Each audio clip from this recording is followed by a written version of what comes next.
Much like Martin Luther King, Gage just had a dream. Gage did have a dream. Gage had a dream on Friday night, and there were two crucial components to this dream that are really the only things that matter because they're the only things I remembered when I woke up. Okay. The first was that I was a manager at a Target, like the store, the big box store. And the second was that I was happy.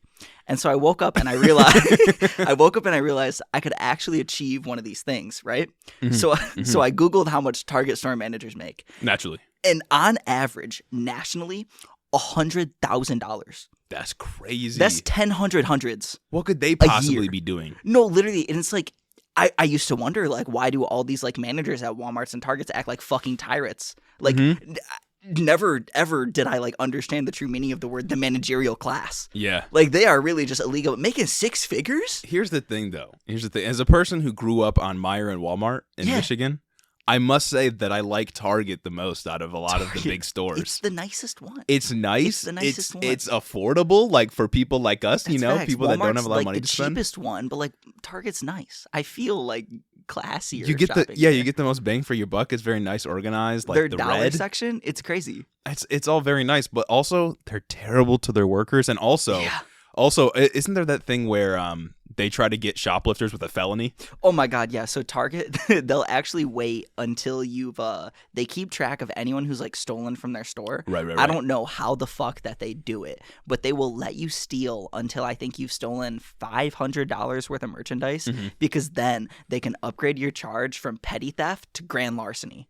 God damn. Or maybe not grand larceny, just regular larceny, but whatever one is harder that will land you like in jail. Like Why? they will intentionally it's literally just racist. Like when you boil it all down. Of course. But also it's like, what the fuck? Like so you're just gonna eat those losses just to put people in that is the pettiest shit I've ever seen. But if I was making $100,000 a year, dog, as a manager. Look, I know this is a public podcast, like, free to access, anybody can get it. Yeah. And I don't really want to speak this into existence, but it's good to know there's a limit that I can hit before I get hit with any felony. Exactly. Hey, that's all I'm saying. If I need to. All I'm saying is no ethical consumption, you know what I mean? Right, no ethical consumption, and it's good to know that I have a range and of what I can steal before I get in trouble. If you ascribe to that notion, all I'm saying is like you maybe hit Target a little bit and think somewhere else if you're thinking what I'm thinking. Yeah, just be safe, We understand how the economy is strangulating. Just be careful. Exactly. Just avoid Target. But I'm thinking, you had this dream about being a Target manager. Okay. You're wearing red today. Shit. I'm thinking you may try to be assimilating into the bourgeois class. See, that's also I'm a little worried. That's also the thing that got me thinking was I was like, okay, Target managers are making $100,000 like on average. You know how much biochemists make? How much? Fucking like 70. You're in the wrong major. That's what I said. It was the next day, the morning after I just had a fucking biochemics and lipid metabolism. And I'm like, what the fuck am I doing? All week I was stressed about it. I could just be a Target manager. Hey, bro, but the free market works. Yeah, exactly. Researching how the human body functions is less important than Target resale. Target retail. Target managers are so much more in demand than drug chemists. They're more important. Exactly. Too. Like medicinal chemists and all that. The more Target managers we have, the better our GDP will be and the better life will be in America. Exactly. But discovering like new medicines, new life-saving medication, why would we need that? Why would we need that? No, piece of shit. What the fuck, you fucking nerd. Improving the human existence? You fucking nerd. Why would we want to do that? Yeah. Money. Profit.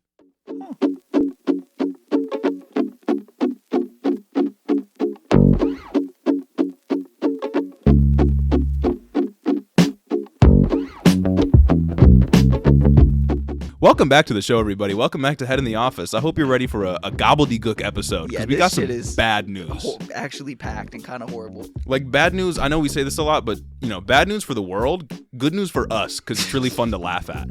But also very sad. Also legitimately some funny stuff and some actually very bad serious things. Some funny stuff because our only options are laugh or cry at the news. Yeah. And I don't feel like crying today. I'm feeling like a goofy goober if I'm being quite honest with you.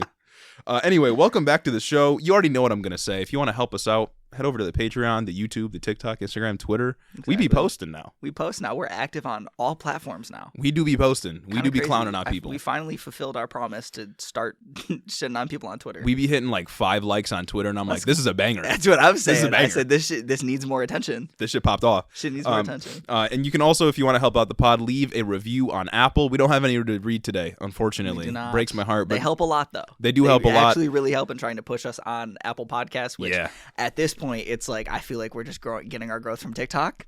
I don't know who's really discovering us on Apple, but hey, we still got to try. One day, maybe we'll be on like the up and coming section of Apple. New and noteworthy. Hopefully we can get there. So hopefully that'll happen soon. But if you want to help us, leave a 5-star review on Apple. We'll check them out. We'll read them next week on the pod. We'll give you a shout out. We'll give you some thanks. That'd be excellent. Well, you know how it goes. You've listened to the episodes, but for today, leave us some support. Yeah. We're gonna start off with our lightest piece of news. We're gonna dive right in. We're gonna start talking about some NIMBY shit. Oh yeah.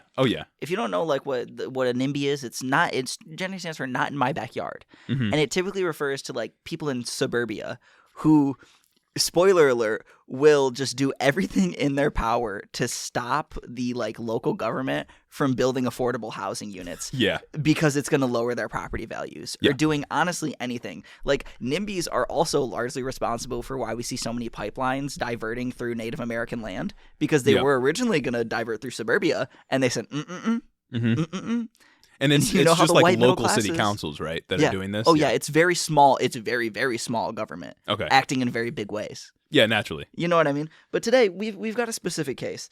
And in Woodside, California, a town in Silicon Valley, they just declared themselves a mountain lion habitat. Okay. I've already spoiled why they did this. It's because they just literally just wanted to stop a affordable housing development. That's it. How do you become a mountain lion habitat? They just voted to. Their city council just got together and they voted to. Wait, okay. You can just say that? I fucking guess. I love the free market so I know, fucking dude. much, dog. I don't understand how the machinations behind it, the legislative machinations, but does this mean no other house can be built there? Look, dog, say what you will about how good communism would be, but if we did not live under capitalism, we would not be able to laugh at stupid-ass stories like this, where a city council just decides they're a mountain lion habitat. It gets even worse, though. So the mayor was asked for comment, and this dude fucking said, "It's not the Woodside Way to prioritize housing over habitat for endangered animals." Can you believe that? Bro. First off, it is corny as hell to say something like it's not the Woodside Way, to have a slogan for your town. Yeah. That's cracker activity right there. That's hella cracker activity. Exactly. That's Pete Cracker. Name me one majority people of color neighborhood that has a fucking slogan. Bro, if you have enough time to come up with a slogan for your town, you are so incredibly privileged. Especially some corny shit like, that's the Woodside Way. This isn't the Woodside Way. And then this dude two, housing over habitat for endangered animals. These are people. Yeah, these are human beings. These are people in California that quite literally can't afford to live. It's an affordable housing unit. Just say what it is. You're scared that your property values are going to go down. You literally don't give a shit. But he didn't even stop there. Yeah. He didn't even stop there. He kept going. Bro, oh my God. I get it. I get wanting to care about endangered species. I get wanting to care about animals, but actual human beings are suffering. No, don't get me wrong. It's very important to care about animals. It's important to protect habitats for endangered species and stop deforestation and shit. But they're literally just lying. Yeah. They are just doing this shit for their property values to protect their own pockets. They don't give a shit about the mountain lions. Yep. Honestly, the mountain lions, I'm sure, are an active nuisance to them. Oh, yeah, probably. Every once in a while, they maul a fucking biker. Bear accumulation problem? The mountain lion accumulation problem? It's the mountain lions are dangerous to the fucking unhoused people. Oh, yeah, that's a good point. Fucking crazy to think about. He literally just put one above the other right here. And he made the wrong choice. It was a 50-50. Yeah. And he did the wrong Mountain thing. lions would probably be better off if they weren't out there mauling, regular homeless people. Yeah. Because then those homeless people have to defend themselves, you know? What about the already dense urban sprawl in California? Yeah. Yeah. We really have to protect this fucking town, Woodside, California. But anyway, I digress. Okay, hang on. Okay. This is the kind of liberal shit that I hate to see, because conservatives would do the same thing. Oh, yeah. But they wouldn't say it's for mountain lions. They would say, because I don't want to house the homeless. And they wouldn't say this is the Woodside Way. Right. This is what just proves Malcolm X to be correct when he said, conservatives are pretty awful. I hate them.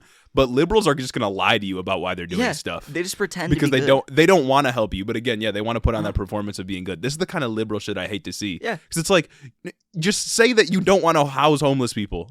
Just say that you don't care about poor people. Just say it with your chest. Conservatives would say it. Say it with your chest. Because, either way, nobody's going to give a shit in the grand scheme of things. Nobody's paying attention to this fucking It's the same result. Conservatives would just be I'm not going to house those vagrants. Yeah. That's what they would say. I feel like if they literally would have just voted to not have the affordable housing unit to just block it outright, they wouldn't have got any attention nationally, because they never do. This shit happens literally all the time, especially in a place like California that has horrible housing regulations.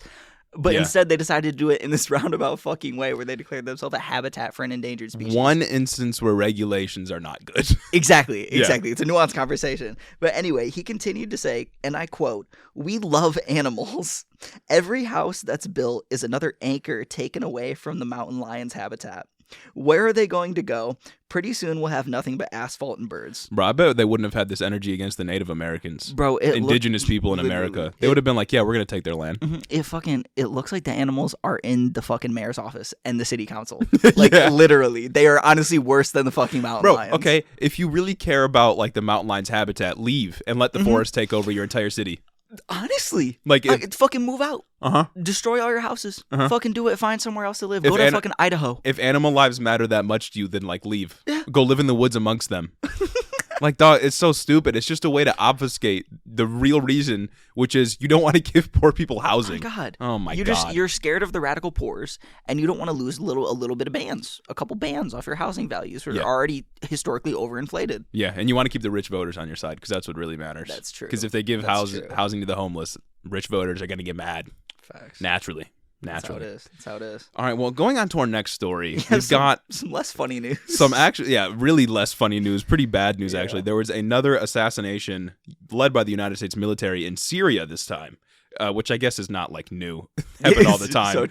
But it's kind of new for, like, the Biden administration. It's a higher profile assassination, though. So on February 3rd, President Biden announced that, quote, "Last night, operating on my orders, the United States military forces successfully removed a major terrorist threat to the world, the global leader of ISIS known as Haji Abdullah." Sorry if I butchered that. He took over as leader of ISIS in 2019 after the United States counterterrorism operation killed al-Baghdadi. Thanks to the bravery of our troops, this horrible terrorist leader is no more. What happened to Trump wiping out 100% of the ISIS caliphate? You thought. he flexed that all the time. Yeah. Like, what is he just going to say? Joe Biden brought it back? I guess. Like, I legitimately don't get it. What happened to him? He just lied? I wouldn't be surprised. I mean, yeah. I thought ISIS wasn't an issue anymore. Here's the thing, is that Biden is saying that this is like the leader of ISIS, and maybe that's true, but the State Department also reveals later on that ISIS is still a major terrorist threat, and like the killing of this leader didn't really shake ISIS all that much. Like, ISIS is still a threat. So it's like... Hello? Like, what's going on here? Ring, ring, hello. So you may be thinking, like, well, leader of ISIS, probably a bad guy, pretty normal U.S. assassination of a terrorist, right? Like, that's nothing new. And I'd be like, yeah, he probably was a bad dude. Very bad guy, actually. Probably a bad human being. But Joe Biden goes on. He says, quote, "Knowing that this terrorist had chosen to surround himself with families, including children, we made the choice to pursue a special forces raid at a much greater risk than to our own people, rather than targeting him with an airstrike. And a final act of desperate cowardice, he, with no regard for the lives of his family or others in the building, he chose to blow himself up, taking several members of his family with him." And then he said, quote, "I'm determined to protect American people from terrorist threats, and I'll take decisive action to protect this country." Okay. Like, first off, let's get this out of the way. I feel like that is, if you're going to go and fucking assassinate somebody in another country, that is how you do it. You don't fucking just drone strike them and ramp up the civilian casualties, which, spoiler alert, we'll get into because a little bit of conflicting reports here. You actually take the troops who signed up for this and you have them go in and do like an in-person raid. You know what I mean? Yeah. I feel like there's no ethical way to go about war, but that is the most ethical way to go about war, is to do it in a way where you use the people who signed up to do this to commit these acts, instead of maximizing civilian casualties like we did in Afghanistan and Iraq and Syria. A little bit of Gage praising Joe Biden here. A little bit of liberal Gage. Oh my God, dude. Like, no, like, yeah, I agree. But I'll also say that, like, this has been the kind of rhetoric since 2001 and even before. But it's the idea that, like, I'm going to protect the American people from this terrorist threat. What terrorist threat has happened against the American people since 2001? The only thing that is really, really the only thing that ISIS has done recently is the ISIS-K bombing at the Kabul airport. Yeah, and it wasn't on American citizens. And we fucking killed the guy, and we also killed 8 kids. Yeah. So, or even if American, I can't remember exactly, but even if American citizens were involved in the bombing, it It wasn't in America. You're Yeah. not protecting America from anything. It was in an active war zone. Like, this kind of rhetoric is just justification to continue your involvement in affairs in the Middle East. And Yeah, I'm not literally. saying ISIS is good. No, ISIS ISIS is very not- bad. Very not bad. good. Official head in the office statement here. ISIS is unequivocally Yeah, bad. maybe a hot take. ISIS not good. I Yeah. don't enjoy ISIS. I'm Yeah. not a fan. Not a fan at all. I But would not we'll invite get into them it a little in. bit more. We'll get into a little bit more. Because, like, well, let me just elaborate real quick on that last point. Because it's like, I bring it back because I remember when we were covering Israel-Palestine, and specifically the bombing of the AP building. Yeah. They justify, because routinely we've justified, and Israel justifies, and other, like, imperialist powers justify these horrible bombings, like when the AP building collapsed, by saying, oh, there were terrorists at the bottom of it. Yeah. We didn't know, so Yeah. we just had to kill all these civilians. You would Obama think... with hospitals and weddings. Hospitals and schools, weddings, school yeah. buses, What driving. the heck? Yeah, The yeah. highway of death with Bush. Yeah, exactly. But yeah, so it's like, I feel like if you want to engage in these military actions so bad, if you really like need to go get the fucking terrorists at the bottom of the fucking Associated Press building that you don't even know they're Yep. there in yet, you should send in the troops who signed up for the military to go and do that. If you're going to engage in it, I feel like that shouldn't be a controversial take, you know? Yeah, no, I understand. But here's where things get a little bit strange. The White House hasn't really said much about the casualties and what happened. Naturally. And if they have, the information has not been disseminated at all. Uh-huh. And there's been some conflicting reports, but from what I found, the Syrian Civil Defense, which is like a first responder group in Syria, they said that there were 13 casualties along with the target, and that included 6 children and 4 women.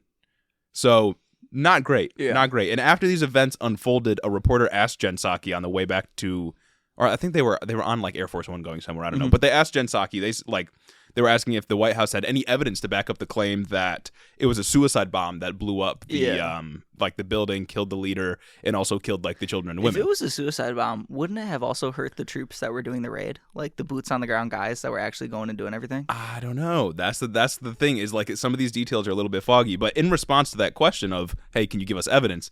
Jen Psaki said, or she asked whether skeptics think that the U.S. military is, quote, not providing accurate information, and is ISIS providing accurate information? That's a girl boss move right there. That's a liberal ass move right there. That is a girl It's boss like, dog, move. just answer the question. Yeah. It's so annoying. Yeah. Like, okay, if Trump's press secretary would have got asked this, he would have been like, shut the fuck up. It's so true. But here, they're just like, well, do you really think ISIS is providing you Doing it accurate in the information? most sarcastic way. I know. Shit Like, is just so tell us that you actually killed 13 infuriating, people. dog. Like, It's actually infuriating. Like, I know. I guarantee the population would not give a shit if the U.S. like actually went and killed those kids. We do give a shit. Another official head in the office statement. We do care, but I don't see why they feel the need to fucking lie about it, because they lie about everything else. Maybe Also, it feels like this attack, and maybe I'm just noticing because we pay more attention to politics than we used to, but it feels like this is kind of just out of nowhere. Like it just happened. I didn't know of any. I mean, I guess I should have like expected that U.S. involvement in Syria was still strong, but I didn't really know that we were doing anything in Syria still. That's facts. Maybe I just wasn't paying attention, but it seems out of nowhere. War going on in Syria right now? Yeah, probably. Or no, I'm thinking of Yemen. Maybe I'm thinking of Yemen. I mean, we also facilitated a lot of violence in Yemen too. Didn't we bomb Yemen like last year? Yeah. Like, and Biden said he's going to like continuing withdraw this year. all weapons from Yemen, and he still hasn't done it or something like that. God But damn. the thing with this quote from Jen Psaki is that the U.S. military regularly lies. And the State Department regularly gets stuff wrong, and kills civilians all the time. Oh, for sure. Like, wasn't it when we first killed those 8 kids and the humanitarian NGO worker, Yes. when we thought we were getting the guy who was doing the bombing back in like September, October. for the Kabul airport bombing, Yep, when we literally killed 8 kids. Didn't we come out and just lie about it for like 2 days? And then some general took responsibility, which wasn't really taking responsibility or accountability at all, because nothing happened to him, and he just got and cried on camera. Because I remember what happened was when the Kabul airport bombing happened, they said that there was an explosion and then shots. That's what they said. There was like a separate gunman that was shooting. And then later we found out, like two days later, that was a lie. There wasn't actual shots. What it was just like the bomb shrapnel going all over, I guess. Well, there were actual shots, but it was Oh, U.S. yes, soldiers yes. shooting into the crowd Yeah. because they didn't fucking know what was going on. Like they were incredibly ignorant and were just wrong about what was happening during the attack, or they just fucking lied. Yeah. And it seems like this is another case here. Like it seems like a lot of the evidence just isn't lining up. Like I wouldn't be surprised if the State Department was just lying and they botched this mission too. Because what, did we already say that, like, eyewitness reports? Yeah, I was about to get Okay, into that okay. right now. And it's even more interesting because, like Gage just brought up, eyewitness accountings of the bombing don't actually align with U.S. reporting. Eyewitness accounts seem to indicate that there was shooting and bombs going off before the self-detonation happened. I know there was this one, I think just like independent reporter or group of independent reporters that was doing interviews with people afterwards, people that lived in the building, people that lived nearby, and they were saying that like they were hauled out by the U.S. military, which I guess is good, like get the people evacuated. But then they heard like separate shit going off. They saw like helicopters were going on like above the house and stuff like that, or landed nearby the house. And also apparently Joe Biden had said that one of the helicopters malfunctioned before the mission was complete. And it like before they got there, I think. Okay. And the helicopter had to land and they had to destroy it, which to me is like, how you going in with defective equipment? And it's also like, what else got botched in this assassination? Like, what else could have gone wrong? Because people were saying that they were like lobbing bombs in before the explosion went off. Like, I don't know. A lot of it's weird. Very fuzzy. Yeah. And you can look at all the reporting coming out from the DOD, and you'll see that they're not very clear about what happened. Like they're very like, oh, he blew himself up and that was it. Like he just blew himself up. No other explanation. Very simple, clear-cut case. So you guys really don't need to ask any more questions. Do you trust ISIS over us? Huh? Yeah, no, really? Exactly. It's just obfuscating, dancing around the questions. It's a little sussy. And even if we assume everything the DOD says is true, it's still kind of insane how we're doing imperialism in the Middle East still. Like, especially after straight up murdering civilians. Why pull out of Afghanistan and not also kind of pull out of everything else? It's like, are we just going to start assassinating Taliban leaders too? Like, that is the act. I mean, Trump assassinated Qasem Soleimani, Iraqi war hero. But so it's like, you know what I mean? Like, you know what I'm getting at? Like, we actively pulled out of Afghanistan. That should have been us pulling out of the Middle East as a whole. Yeah. But no. Yeah. I guess that's kind of where my mind was too. Is like, oh, we left Afghanistan. Like, we probably won't hear much from the Middle East. I guess that was just fucking ignorant. I shouldn't of have us. assumed that. Yeah. But yeah, it's like it blows my mind all the time when U.S. State Department officials or the president or whoever else it is act surprised when these terror cells keep coming back. Or like we take out a leader and then we're like, well, ISIS is still around. ISIS is still a threat. And we act surprised. When the U.S. for the last quite literally 40, 50 years has been going into the Middle East, extracting and exploiting the land for natural resources, destroying homes, destroying families, ripping people apart, forcing them into poverty. And then we get surprised when they hate the United States and join extremist groups. Literally. Like to them, we are the terrorists. We have the people in the State Department have absolutely no fucking perspective. No, is what it literally just boils down to. And I'm just absolutely shocked at how just dumb they think that everybody else is, and how they can just be like, oh yeah, we'll just say he blew himself up. Yeah, people think that's what they do. People think, oh, you hear Islamic terrorists, they'll blew himself up. I mean, they even cited previous assassinations. Like I think there was one in 2019. I don't remember who it was, but the story there was also that he blew himself up before military people could get or soldiers could get to him. That was also the story. I don't remember the specific event there, so I'm not going to comment on how true that might be. But in this situation, kind of sus. It's a little sussy. And also, it's like all our fault. You know, like like we wouldn't. That's the thing. We talked about this with the Russia-Ukraine situation too, but we keep putting ourselves in a situation where we have to respond to everything because we're creating the situation based on our prior actions. To them, we are the terrorists, like the people that storm in with weapons and tanks and machinery and steal everything from them and just occupy that land for 20 plus years. We're the terrorists to them. If we acted a little more isolationist, a lot of our problems would just go away. Yeah. A lot of our problems, if we just pulled literally everything out of the Middle East, we'd kind of be chilling. It's not even like we have obligations to allies in the region other than fucking Israel, too. Yeah. Like, that's literally it. And which we should also get out of there because that's just unethical. You know? Bigger conversation. Yeah. Anyways, there's been some psychotic takes on this issue. But there's one in particular that I wanted to highlight. And it's not as if this is coming from any like big figure. It's just some random person on Twitter, but it kind of sums up all of the reactions from the right that I've seen. Yeah. And it goes, I'll just read it to you all. Okay. All the takes follow a similar pattern to this one. It says, quote, "It's sad when kids are killed, but the hard truth about these kids, they're not the type of kids who come home after school and play soccer with their friends. They're the type that start killing during their childhood. Their fate was sealed anyway. Nothing could have saved them." Dog. Psychotic. Insane. It's so out of pocket. So incredibly out of pocket. It's sad when kids are killed. But. No, literally, that's it. It's sad when kids are killed, but. You can't do that. You just can't fucking do that. You can't say that. I know. Oh, these aren't the kids that go home and have fun and have friends. These are kids that are cold-blooded killers as soon as they pop out of their mother's womb, who's also a cold-blooded killer. Like, why? Okay, first of all, why is this dude okay with kids dying? Literally. Like, you can't say it's sad when kids die, but like, that's not acceptable. Also, just stop for a second. You don't even have to go that far. You can just say like, okay, we got him. That was a good thing. Like you could just spin it in so many more like optically pleasing ways. Yeah. You can be like, oh, this was a necessary evil. Right. It wasn't. Maybe not. It's very sus. But you could say that. You could say it's a necessary evil. You don't need to say these kids are cold-blooded killers and they deserved what they had coming. Yeah, first of all, it's not true. Second of all, maybe you need to question the circumstances that push them into that kind of life. Yeah. Also, there were literal babies there. Why were they destined for that? Like 1-year-olds, like wrapped in child blankets, died. Like they were not predestined to be killers. Like they are forced into these extremist groups that we see are still populating the Middle East because we continue to try to dominate their lives and control them. We create the terrorist, dog. I don't know how to put it any other way. It's like there are liberals that pretend to understand how like not the criminal justice system works, but the circumstances that would bring forth criminals and how that whole thing is a cycle.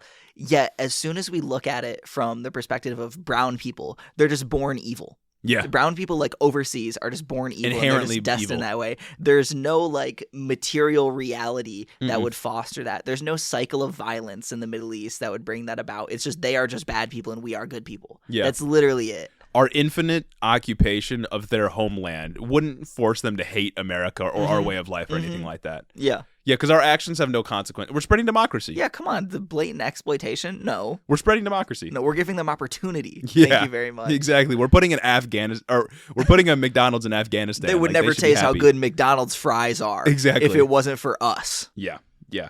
Anyway, moving on to some more geopolitical news. Yes. Yeah, everything's kind of foreign this week. This is actually a pretty funny geopolitical conversation that I want to have. So some of you may have noticed, if you look at our neighbor up to the north, Canada, they're experiencing some protests right now. Usually they're pretty nice.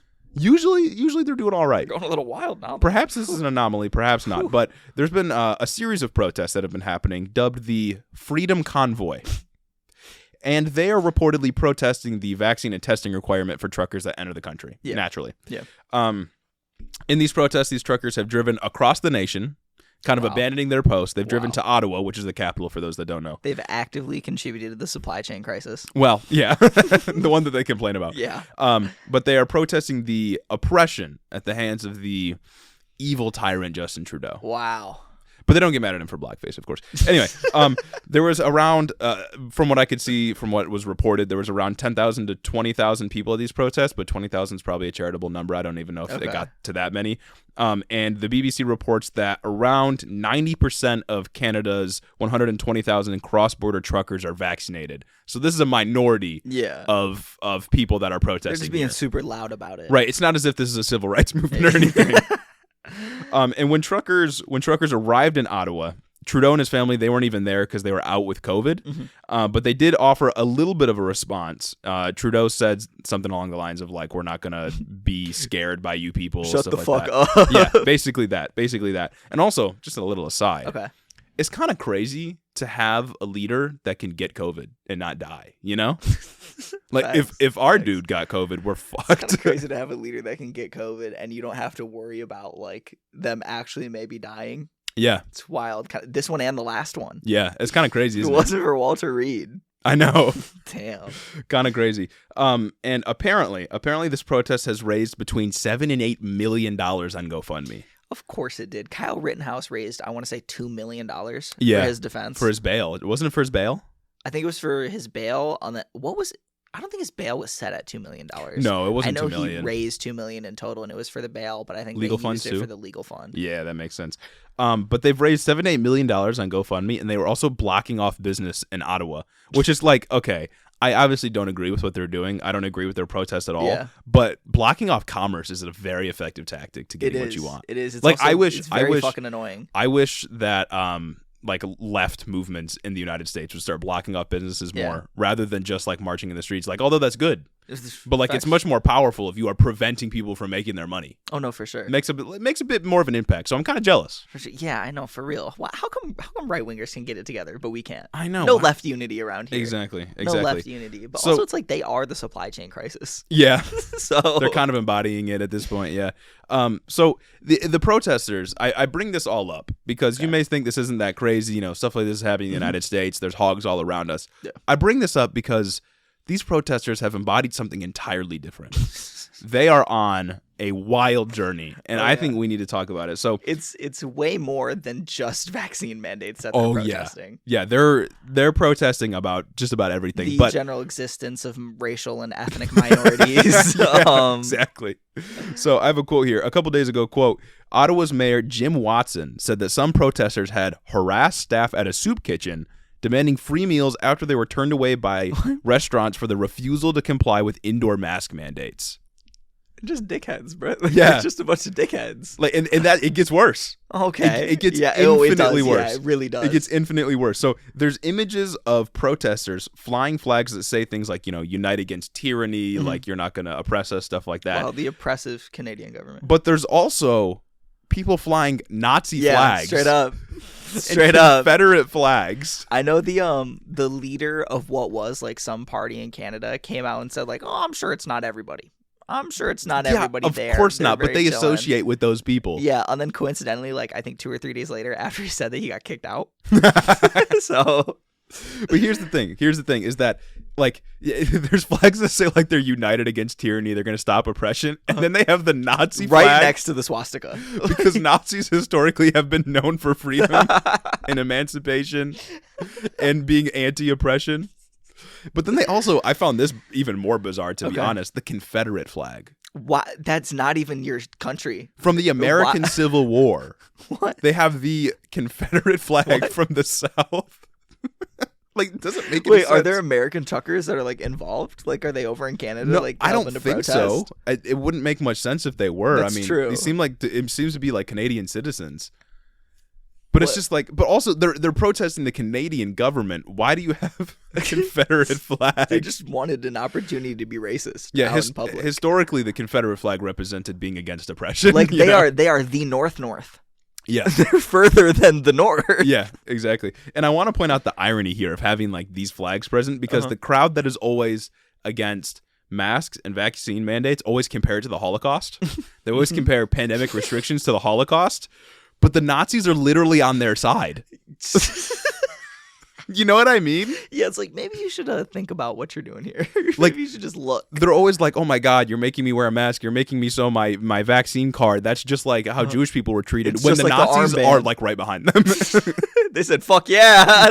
That's exactly how the Jewish people were treated. It's like it's almost as if they're purposefully downplaying the damage of the Holocaust by comparing it to whatever their assumed oppression is. Jesus fucking Christ. It's absolutely psychotic. It's absolutely psychotic. Jesus. And I saw another sign when I was doing research for this section that said 2022 is 1776. And I can only assume that means that they are comparing themselves to American revolutionaries, when 1776 Declaration of Independence, all that stuff happened. So that's kind of funny because George Washington supported vaccine mandates in the 18th century. So I don't know what the fuck they're on about. Dude, that's just no idea. Absolutely befuddling. I know. Honestly. I know. And they also have, I'm a little bit jealous of this. Okay. They have fuck Trudeau signs. Hard. And I'm jealous of this because like if it were Americans that were protesting here, they'd have some shit like let's go Terry or some shit like that. You know what I mean? Like it wouldn't be nearly as impactful because they're afraid to say fuck Joe Biden. You know what I mean? They can't because they're all like hyper evangelical and don't swear. Yeah. And they go to Liberty University where gay people aren't allowed on campus. Yeah. And you may think that's bad, but people, it gets worse. Okay. It gets even worse. Protesters have also reportedly desecrated a number of national monuments and icons. No way. They took statues down? Well, they didn't take statues down, but they like desecrated them. They, like pissed on them and shit. Well, yeah. The first one I was going to say is protesters have pissed on the National War Monument, which commemorates the Canadian lives lost during World War I, World War II, and the Korean War. So I guess it's fuck the veterans, fuck the people that died for our country. They love the veterans. That's what I'm saying. They're the ones that are like, what the fuck? fuck? That's what I thought too. And they've also quite literally danced on the tomb of the unknown soldier. So do with that as you will. What the fuck, dude? And they also desecrated a statue of Terry Fox, which is a Canadian hero, like basically a Canadian hero who ran across the country despite having cancer, and his goal was to raise awareness and money for cancer research. One leg. He only had one leg. Yeah, he had one leg. How the fuck do you run across the country with one leg? He had That's prosthetic crazy. leg. And based on like the stories I was reading, his doing that, running across the country, also hastened the cancer spreading throughout his body. So That's like he died pretty shortly after he did that, but he also raised a lot of money and a lot of awareness about the cancer he had. Exactly. And historically, he also wanted to promote scientific research. Something that is quite literally in opposition of what the protest stands for. And it's like, I just think it's so fucking funny and so ironic that it's obviously it's a right-wing protest. That's not a controversial statement. They're the ones that fucking hate it when we take down Confederate statues. They're the ones that hate it when if that shit happened, if liberals went to the tune of Unknown Soldier or leftists went to the tune of Unknown Soldier here in America and fucking danced on it. I know. There'd be so many hate crimes. There would be an instant spike in hate crimes. Bro, I know. Like, it's actually ridiculous. They get so pissy about it. Like, I don't give a shit. Personally, it's a statue. You know what I mean? Yeah. But, like, it's the irony that's funny. And for the statue of Terry Fox, they put like an upside down Canadian flag in his hand, and they put like different signs like in his hands that said some things like "we're gonna end tyranny" or like "Don't fight against the me." vaccine mandate, stuff like that. Yeah, so it's like. It's just so funny the lengths that they will go to twist national figures to fit their narrative. Like, I'm impressed. It's like I wish we could do that with national figures. Like, they can just twist national figures. Anyone on the left could do that. They could just twist national figures to fit any narrative they want. It's because they're so fucking dumb. Like these are the same people that'd be like, yeah, Martin Luther King would support us. That's what I was just about to say. They're the same people that whitewash MLK's legacy. They're anti-science washing Terry McAuliffe, or not Terry McAuliffe. Yeah. What's his name? Anti-science washing, huh? The statue dude that we're just talking about. Terry McAuliffe's the Virginia governor. Yeah. Terry Fox. Terry Fox. Yeah, exactly. It's so funny. Anyway, I wanted to bring this up because I thought that our neighbors to the north are popping off right now. That's right. I support the trucker protest. I support the Freedom Convoy. We're actually leaving after this to go join the Freedom Convoy. Yeah, like you can be a leftist and support the truckers. Like, I don't see what the problem is there. Come on. You can be a leftist and support the truckers, and that's exactly what I'm going to do. So they're absolutely popping off.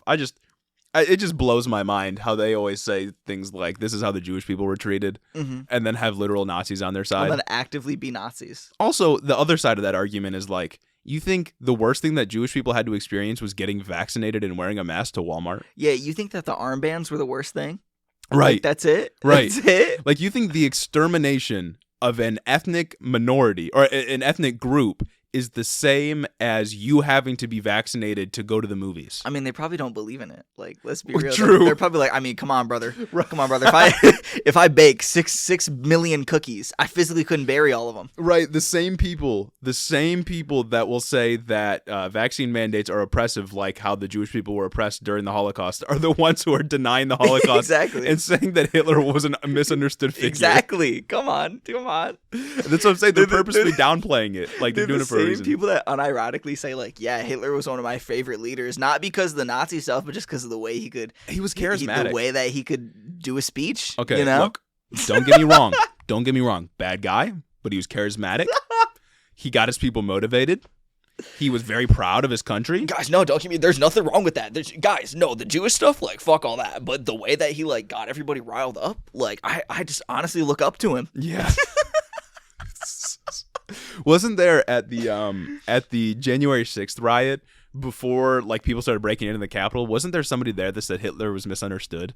I think there was a speaker. I don't think it was an elected representative or anything, but she was on stage saying like, Hitler got one thing right, and then it was something some insane take about like how the left is bad or something. There's a football coach, I think the head football coach at Grand Valley State University, Grand Rapids, Michigan, and he was being interviewed because I think he had just gotten hired or something. He was being interviewed by like the school newspaper, and she asked, "What are your 3 favorite leaders?"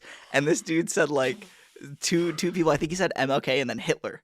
Yeah, bro, they would agree. Fucking unironically said Hitler. He's like, no, hear me out. Bro, if you have to justify any leader that you look up to like that, then you should not be looking up. You could have said anybody else. You could have literally said anybody. You could have said Nelson Mandela. You could have lied. Yeah. Should not have said that though. I think he got fired immediately, which yeah. Hey, bro, hate the sin, love the sinner. That's all I gotta say. Hate the sin, love the sinner. Exactly. Anyways, moving on. It's moving back to bad news. Moving back to bad news. Well, I mean, before it was kind of bad news, but it's a little silly. We can make fun of it. A little bit of silly, goofy news. I told you I was in a silly, goofy mood. Of course, naturally, goofy goober. But it's Black History Month. Happy Black History Month. We're celebrating by talking about some racism that's happening in America. Starting off with affirmative action, which I want to note before we get into it, isn't necessarily something that I love. No, you know what I mean? It's not like the best. It's not really the best solution. I say that because it's like a Band-Aid on a bullet wound. You know what I mean? Like exactly. It doesn't actually fix inequalities, but it has helped get colleges more diverse. It's helped correct previous racial disparities. Right. Lacking it just means more discrimination. Like we're not. We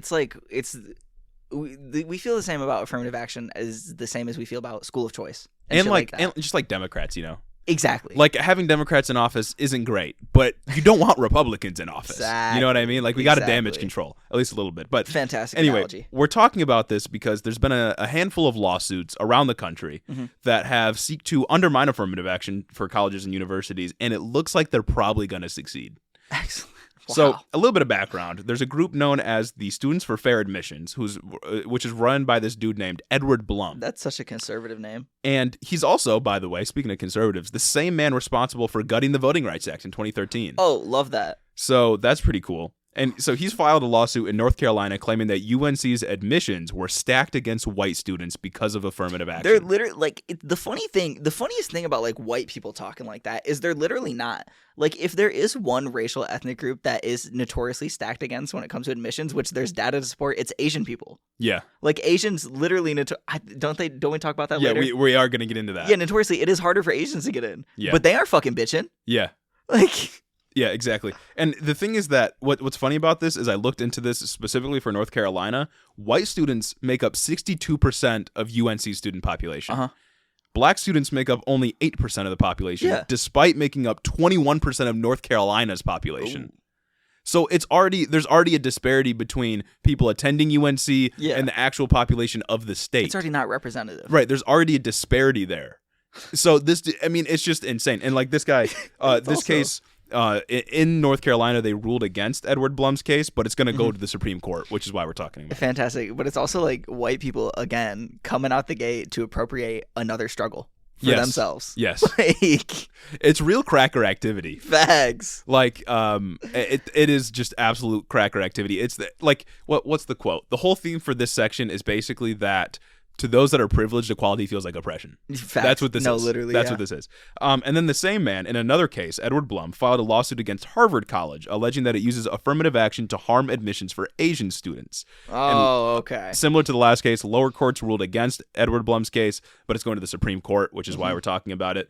But the thing that I find funny about this one is that instead of saying it's hurting white students, he found another minority population to pit against all the other people of color so that he can be like, well, it's not just a white person thing. Yeah, exactly. It's all races, and it just happens to be that black people are the bad ones.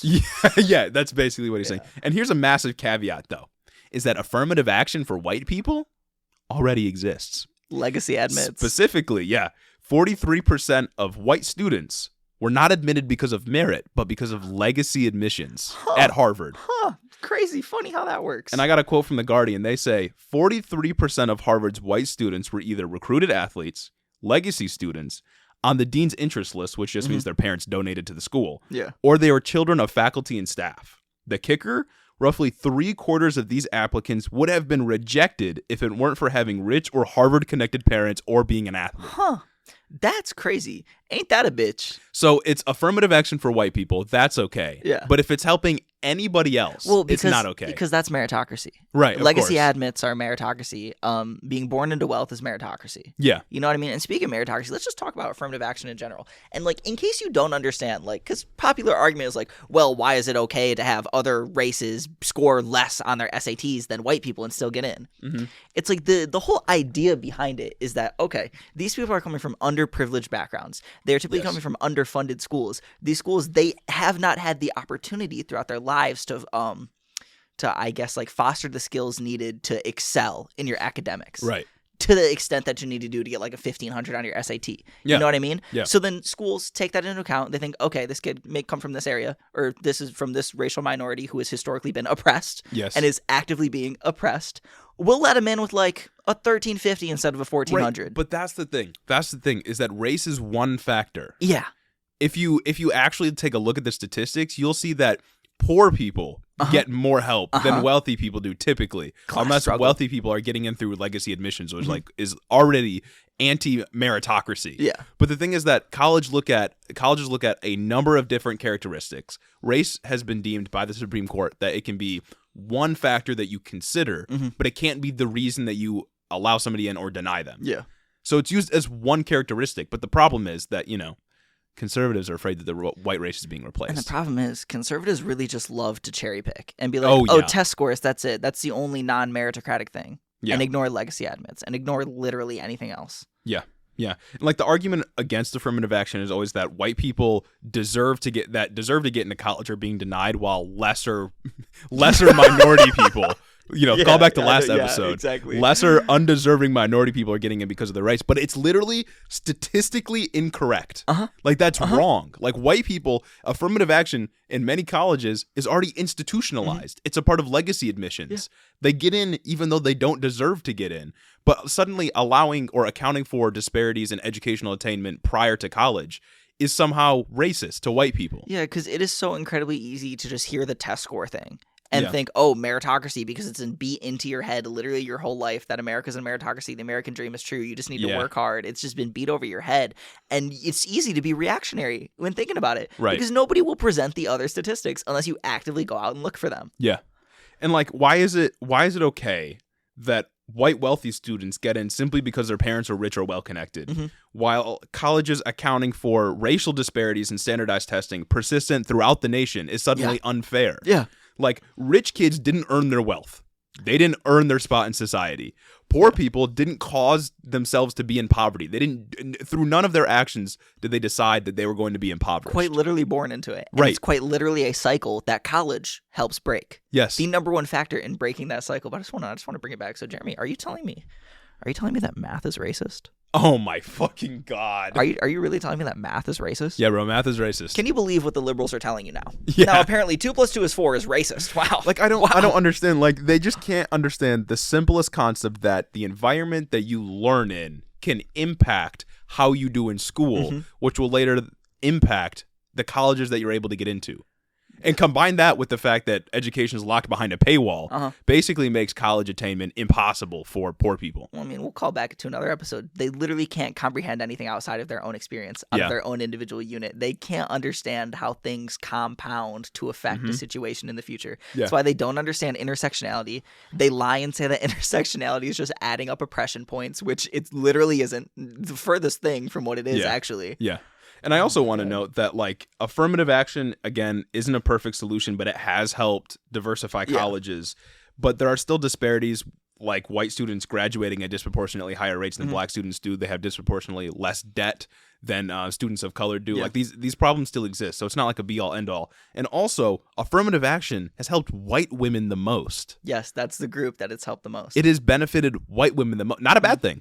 Like I'm glad women are able to get a college education at higher rates than they used to be able to. Not a bad thing at all. The problem, though, is that eliminating affirmative action is just meant to hurt people of color trying to get into college. Oh, for sure. Because our education system, our public education system, is built on property taxes for its funding.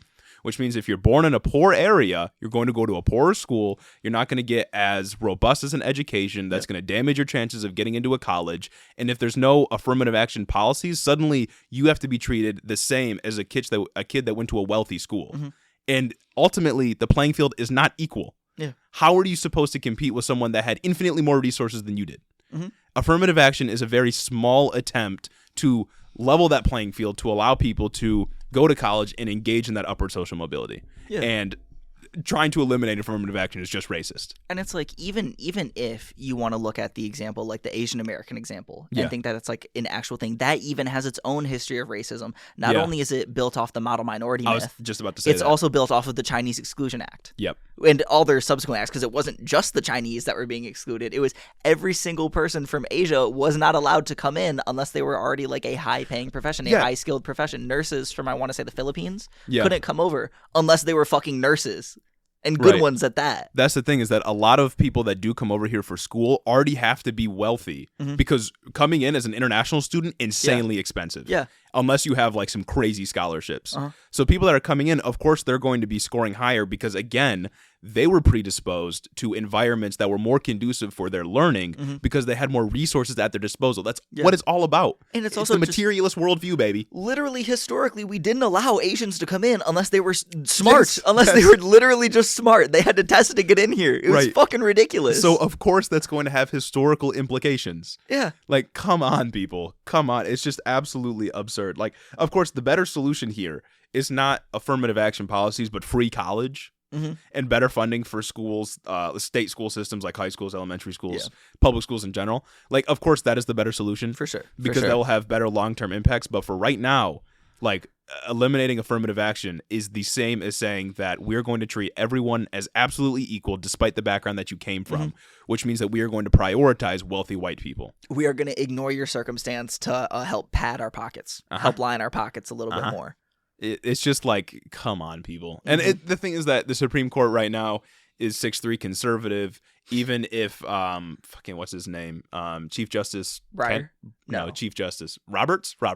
Chief Justice, even if he rules with the liberals, it literally doesn't matter. Both of these policies both of these cases are probably going to rule in favor of eliminating affirmative action, which is just going to hurt the ability of people of color to engage in upward social mobility. What would it have to be, Roberts and Kavanaugh to vote? Because aren't they the ones who like have voted more moderate in the past? I guess it just depends what we're looking at, but Kavanaugh has been kind of like back and forth a little bit, but dude is still like terrible. Reliably conservative, horrible dude. Shouldn't have been confirmed at all. Right, but if we're talking about like chances, but it's probably like affirmative action is probably going to get whisked away. Like, it's kind of crazy because Roe v. Wade and affirmative action could get whisked away in the same fucking year. Where, that's like a massive step backwards. In the same year where Democrats have the House, the Senate, and the presidency. They just couldn't stop it because of what Donald Trump was able to do, because he got lucky with his Supreme Court appointments. Yes. Because he got fucking lucky that RGB died. He got lucky that they were able to block off all the fucking Merrick Garland. Yeah. They were before he was president. Obama almost got lucky, but he didn't get that third appointment because he got Sotomayor and Kagan. He got both of those in there. And then he didn't get lucky because, well, one, Ruth Bader Ginsburg would not step down during his presidency. And also, they blocked Merrick Garland from getting appointed. The same pretenses that they then used opposite to get Amy Coney Barrett appointed, which also, I guess, we're talking about Black History Month. We're talking about racism. Going back to the black woman being appointed to the Supreme Court. Ted Cruz was on this podcast, right? He was not. I swear to God, he was on this podcast, and he was saying some shit like, if Biden took a look at all of the candidates and just decided that black woman was appropriate to appoint on the Supreme Court without accounting for race, then I would be okay with that, and like I'd vote for that. But then he was saying some shit like, because he's only looking at black women, I can't support that. That's racism. And it's like, dog, what if he was looking at the list of candidates and he decided that only black women were qualified in that instance? What if they just happened to be black women that were qualified? What if Ted Cruz, read a couple of news articles and found out that all of the black women on the list are more than qualified for the position? All the black women on the list are way more qualified than he is. Than he ever has been. When he was a contender. Again, they are just opposed to the concept of a black woman. Yeah. Oh, literally. Nobody fucking looks at it. Nobody would bat a fucking eye if it was all white guys being considered. Yes. Everyone would be like, oh yeah, whatever. That's just normal. They must be the most qualified. They assume they must be the most qualified. It's Also, Ronald Reagan said that he promised to appoint the first woman to the Supreme Court. He did it. Nobody got mad at him. Yeah. Sandra Day O'Connor, I think that was, or O'Connor Day, I don't remember. The first woman on the Supreme Court. Trump promised to appoint Amy Coney Barrett, a woman. George Bush promised to appoint the first black man to the Supreme Court, and he did it. Arguably the most conservative person on the Supreme Court, Clarence Thomas, right now. But like Joe Biden does it, and they just lose their minds. Oh yeah. Like, why can't they just be happy? Party politics. Why can't they just take a chill pill? Relax. Why can't they just like accept black women being in a position of power? Like, they're so afraid. They're so afraid of it. Anyway, moving on to some more racism. Yeah. More just bad news. All around. There's another case of police brutality that we got to talk about. So just last week at about 7 a.m. in the morning, police broke into Amir Locke's apartment in Minneapolis. It wasn't even his apartment. It wasn't? It was his friend's apartment. He was staying on the couch. Oh. He was just sleeping on the couch. So police broke into Amir Locke's friend's apartment that he was in. Yep. Amir Locke. And according to body camera footage, police broke in. They were yelling conflicting orders, saying things like, show me your hands. But then another one is yelling, get on the ground. So obviously, you just woke up. You're going to be befuddled. People are yelling opposite orders. You're not going to know what to do. If you look at the video, if you want to, like, trigger warning. Disturbing. Trigger warning, honestly. He's wrapped up in blankets. Like, he was wrapped up. Yep. He literally could not have got up. He's on the couch. The cops bust in. One of yelling conflictive orders. One of them goes up and fucking kicks the couch that he's on. Yep. He falls on the ground. And he's a DoorDasher. Yeah. So he has a strap, as he is constitutionally allowed to. Yes. Like, we support gun rights. He's strapped up for his own safety. Yes. He thinks motherfuckers are breaking in. Yeah. It's the same thing that happened with the Breonna Taylor situation, because surprise, surprise, the police had a no-knock warrant. Yeah. And I get, you can all guess how this story ends, but they bust in. He starts to stand up. They see he has a gun, like, not even pointed, lowered. Yeah, no. And they execute him. Yeah. They kill him. 9 seconds from them opening the door to getting in, they fucking shoot him to death. Yeah. And you may be saying, well, he had a gun, so like, what are the cops supposed to do? Are they they're just gonna shoot? And here, let us explain to you why that's just a fucking stupid argument. First of all, the same people making this argument are the ones that say, if someone breaks into my house, they're getting shot. Mm-hmm. Same people. Yeah, no, literally.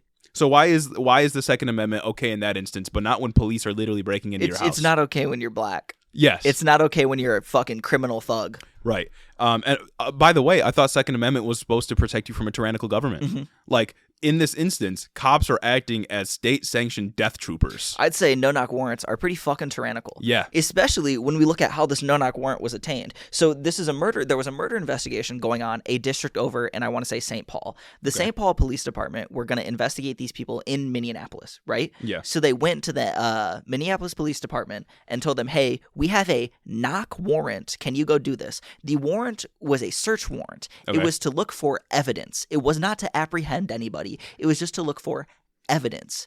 Then the Minneapolis Police Department went to a judge, coincidentally the same judge that presided over the Derek Chauvin trial. Yeah. Right? Derek Chauvin. Derek Chauvin. I have no fuck that guy. Yeah. Fuck that guy. He doesn't deserve us to pronounce his name correctly. Put him in a pack. But anyway, they went to that same judge and they fucking begged to get a no-knock warrant because the Minneapolis Police Department is apparently just that fucking horny. Yes. Like, they're just this horny to kill. But they're this horny to, like, get in the national news again. I know! like, don't you think you would fucking chill?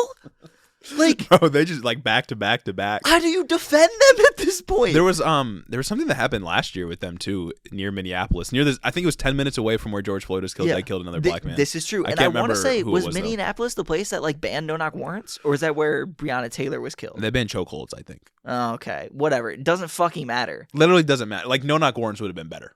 Yeah. I mean, I guess they're both equally bad.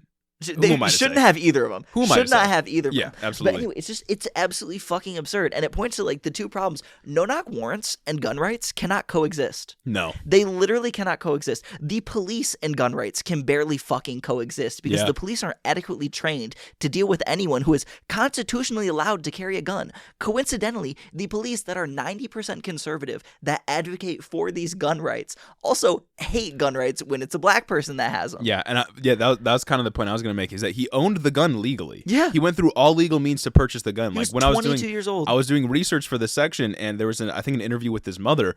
She said that he owned the gun legally. Yeah. Like, he was like, and our Constitution protects the right to own a weapon. Uh-huh. But the same people that love and literally get so horny for the Second Amendment can just somehow justify the police murdering this man for having a gun. Mm-hmm.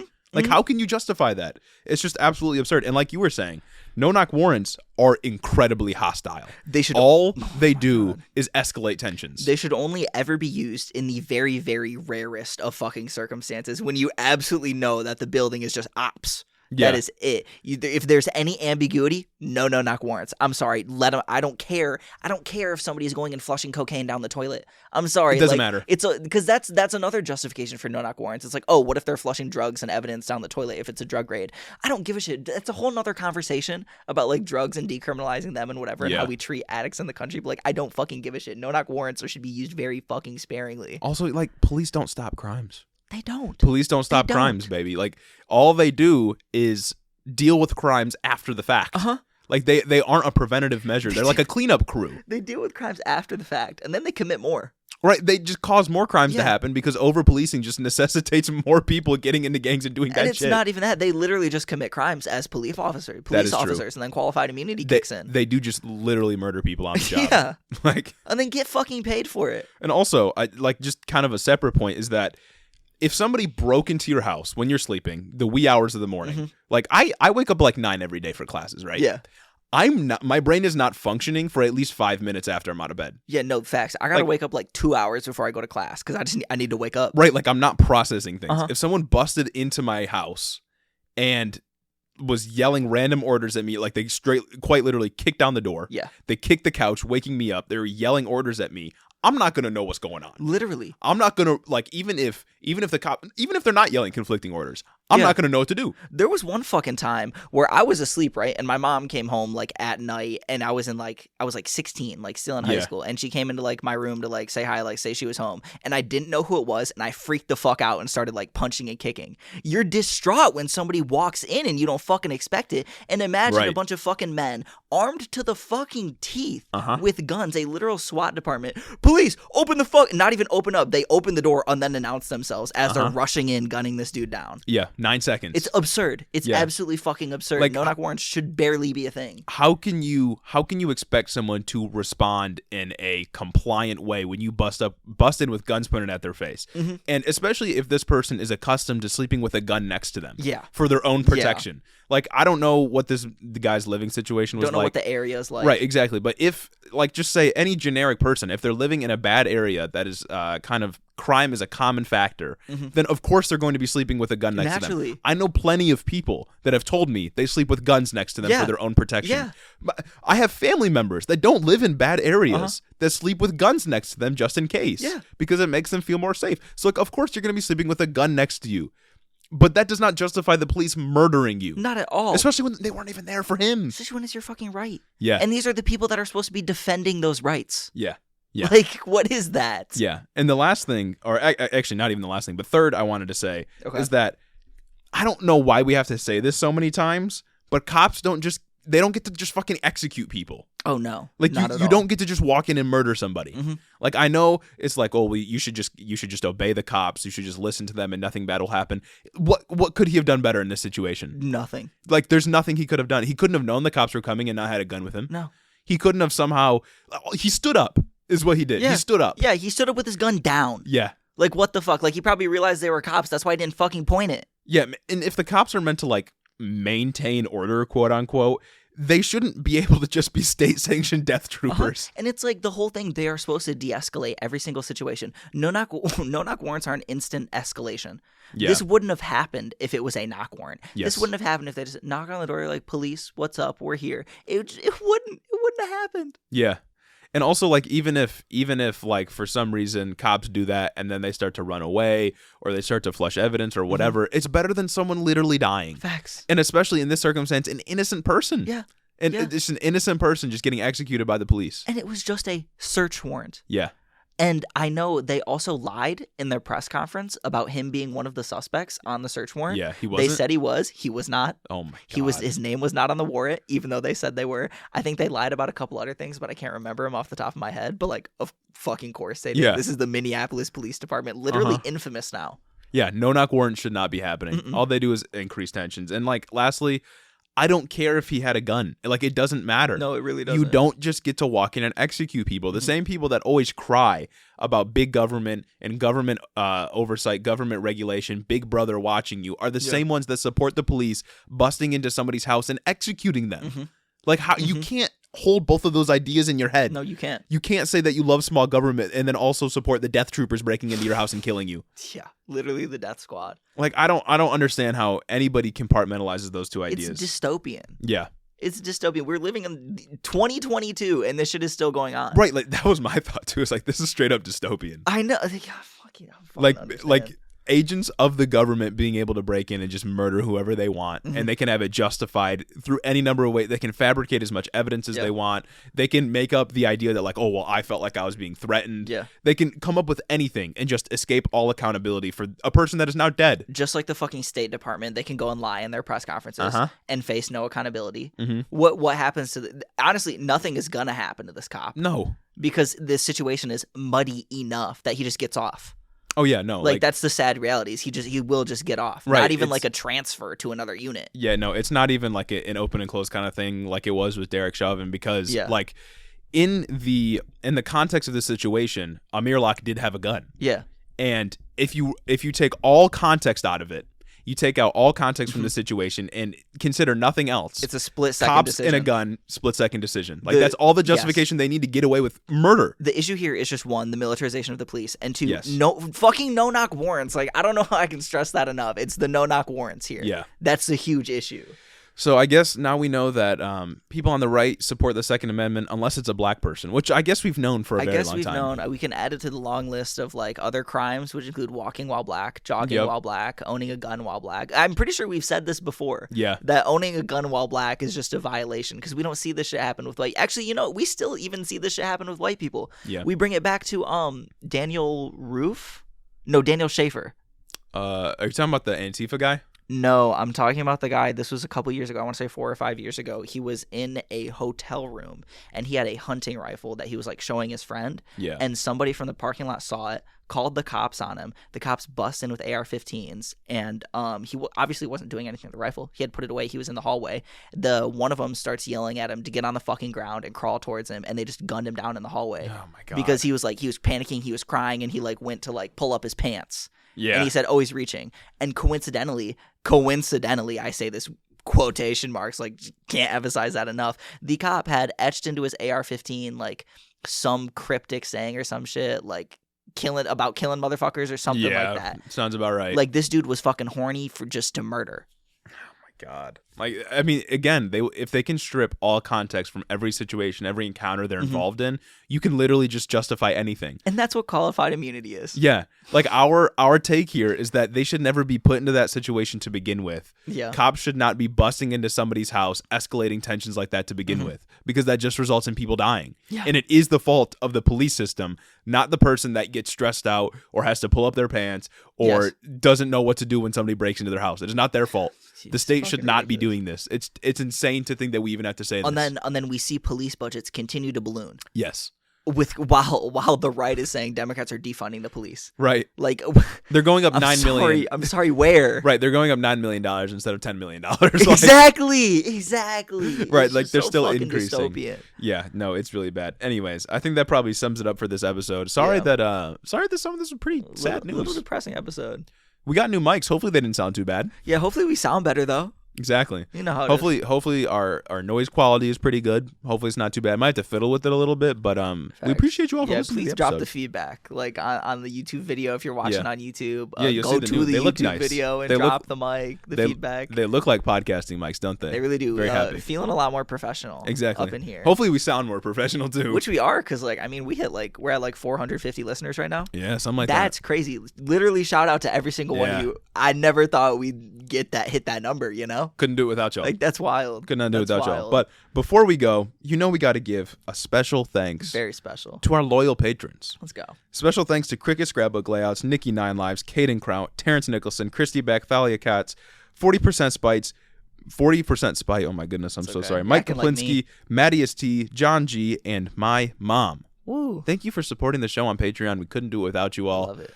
Thank you for listening to the episode. Thanks for giving us the time. Have a great week. Happy Black History Month. Yeah.